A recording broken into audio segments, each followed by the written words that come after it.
Amados irmãos e irmãs, sejam bem-vindos e bem-vindas à nossa celebração neste dia tão especial para nós.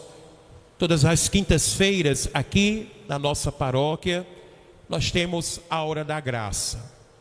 Tivemos antes da celebração um momento de adoração ao Santíssimo Sacramento, a Jesus sacramentado, momento importante onde nós nos colocamos como Maria, a irmã de Marta, aos pés de Jesus sacramentado, para pedir, para agradecer e para suplicar.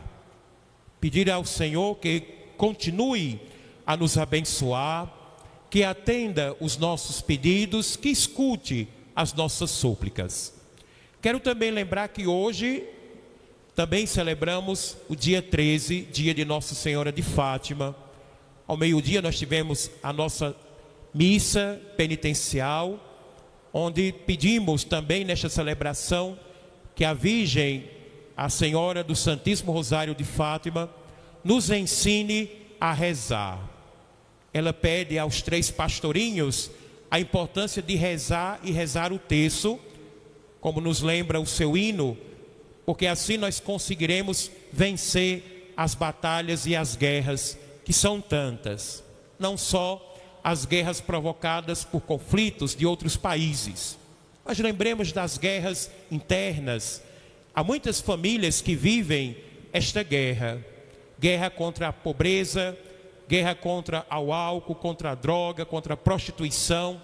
São muitos as guerras e combates que precisamos vencer. E claro, sem a graça de Deus não conseguiremos. E para nos ajudar nesta luta, Deus nos deu a nossa querida mãe, a Virgem Maria, que vem ao nosso auxílio a nos orientar, está sempre nos lembrando: fazer tudo o que meu filho vos disser. Esta palavra, esta frase de Maria deve sempre estar presente em nossos corações, né? Fazer tudo o que Jesus nos disser. É isso que nós hoje estamos aqui, para fazer tudo o que Jesus nos disser através da liturgia da palavra. Também quero ressaltar de maneira rápida o ano que nós estamos vivenciando, né? Este ano jubilar, onde somos convidados a peregrinar com esperança. A esperança não decepciona, nos lembra São Paulo. Então nós somos convidados também a viver este ano santo, esse ano jubilar, com essa esperança que nos faz enxergar o céu. Somente com o olhar, com a fé e com a esperança, vamos fazer essa peregrinação que um dia terá a sua conclusão na eternidade, lá no céu, nas moradas eternas. Voltando o nosso olhar para a liturgia, novamente nos está sendo proposto a leitura do livro do Gênesis. Ontem, quem participou da celebração acompanhou a vida que Deus concedeu ao homem tirado do barro. Então ontem nós vimos e lembrávamos a responsabilidade que cada um de nós deve ter com a obra ou a criação de Deus. Deus nos deu tudo para o nosso bem. Tudo que é bom, Ele nos deu. E ontem nós levantávamos um questionamento se realmente nós estamos cuidando da obra da criação de Deus. Então hoje novamente nós temos mais um episódio, mais uma leitura que também faz referência à criação. E hoje nós temos esse texto bíblico muito utilizado nas celebrações matrimoniais. Então nós temos nessa passagem, depois que tudo foi dado a Adão, nos diz a leitura que Adão teve o dever e o direito de dar nome a cada animal. Aqui na leitura, dar nome significa o que, padre? Que o poder que o homem recebeu de Deus para dominar as criaturas. E aí vem o grande questionamento: dominar com responsabilidade. Então, dar nome é ter o poder, mas ao mesmo tempo ter essa responsabilidade de cuidar, de zelar. E aí nos diz a leitura que diante do paraíso, de ter a dominação de tudo, Adão sente o quê? A falta. A falta de quê? De alguém semelhante a ele. Então ele tinha tudo, ele possuía tudo, dominava tudo, mas ele tinha o quê? Faltava alguém para completar. E aí nós temos essa passagem muito bonita, né, onde Deus envia o sono e do lado da costela Deus retira o pedaço de carne e lá ele forma a mulher. Então, o que é que essa leitura, claro, ela fala sobre o matrimônio. Deus não, por exemplo, ele não tirou a mulher nem do pé do homem, nem do pescoço e nem da mão, mas ele tira do lado que significa o quê? A mulher completa o homem e vice-versa. Então, de uma parte mais nobre do homem, Deus retira e faz, ou Deus constitui a mulher. Então, hoje a temática da primeira leitura é essa: um completa o outro. Deve ser também assim, não só no casamento. O amor conjugal, o amor entre o casal, entre o homem e a mulher, deve ter essa noção de um completar o outro. Ninguém é totalmente perfeito, um depende do outro e vice-versa. Então, trazendo para uma realidade mais ampla, nós somos criados para o quê? Para viver em comunidade. Um completando o outro. Aquilo que eu não tenho, o outro tem. E isso forma o quê? Essa unidade. É a famosa diversidade que gera unidade.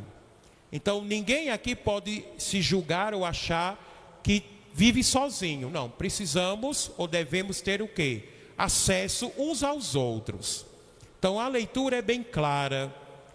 Adão sente a necessidade, Deus lhe concede a sua companheira e concede a eles o quê? Que eles possam unidos crescer e multiplicar.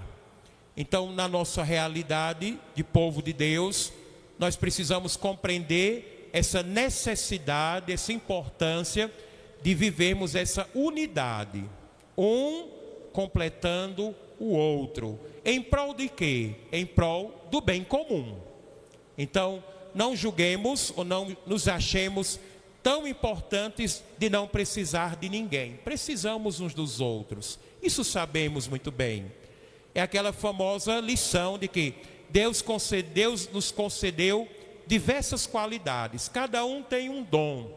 Cada um tem uma qualidade. E essas qualidades e dons devem ser multiplicados ou revertidos para o bem de todos. Já no Evangelho, nós temos uma cena interessante.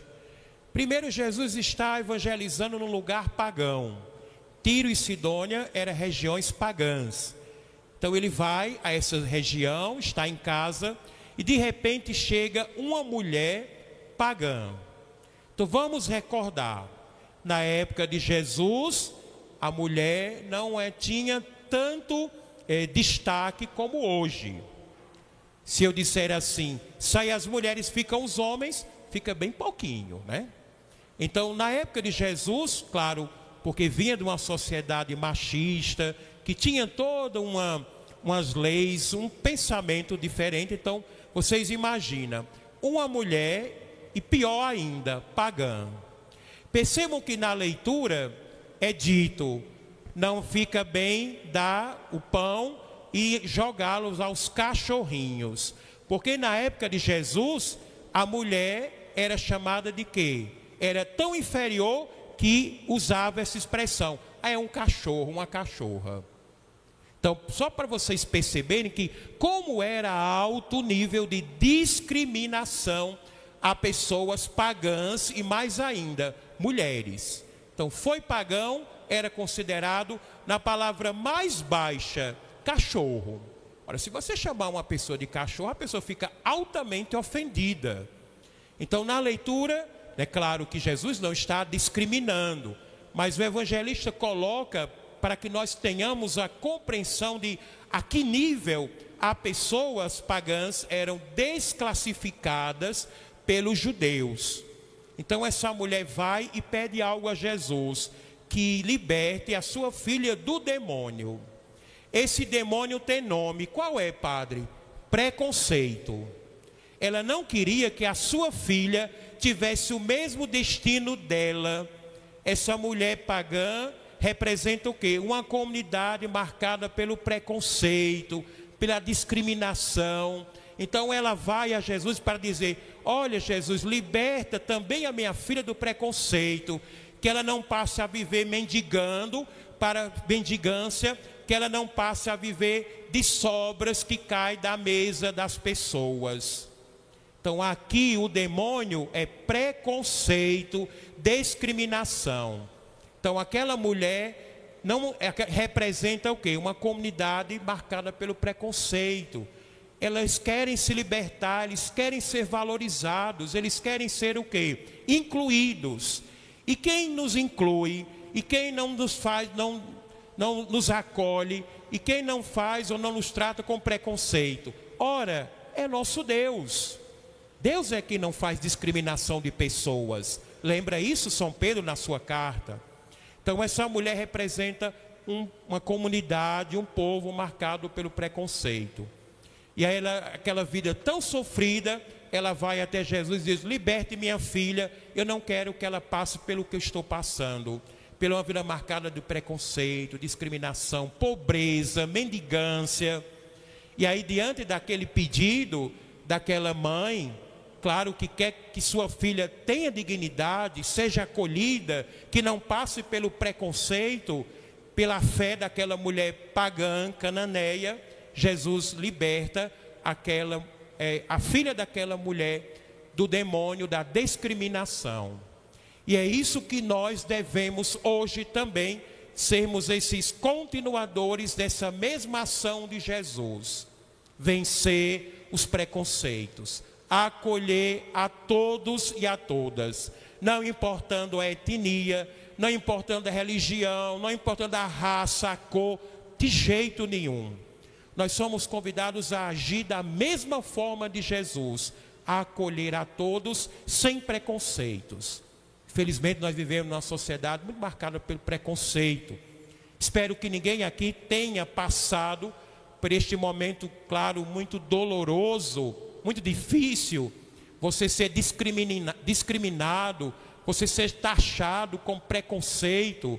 Realmente é algo que destrói o íntimo da pessoa, tira toda a alegria, tira toda a alegria de viver. Então nós não podemos jamais dar continuidade a tais ações. Elas são contrárias, elas não são e nunca serão ações que vêm de Deus.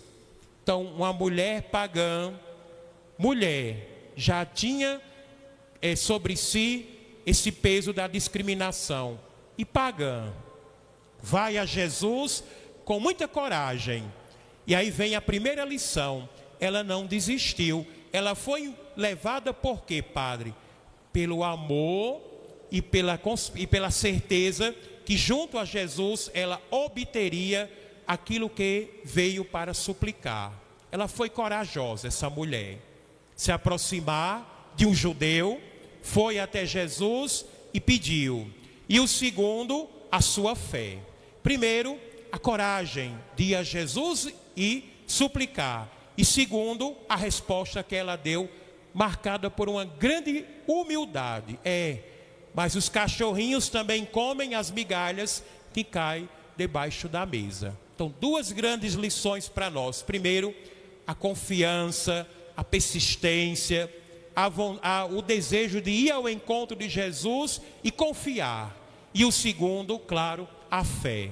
Ela poderia muito bem ter voltado diante da resposta de Jesus, que não é discriminatória, não caiamos nesse erro. Mas o que o evangelista quer mostrar a nós é justamente isso.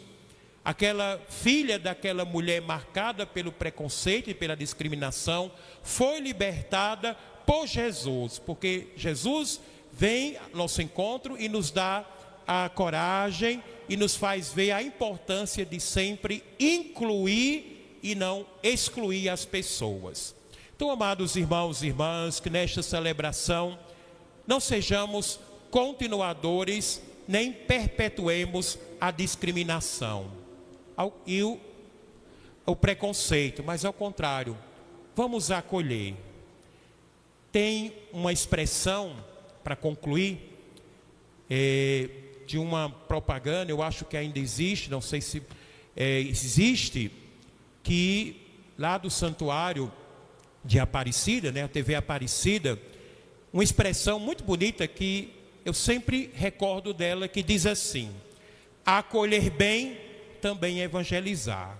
Está aí uma forma, uma lição, um exercício para nós. Acolher bem também é evangelizar. Louvado seja nosso Senhor Jesus Cristo. Para sempre seja louvado e amado.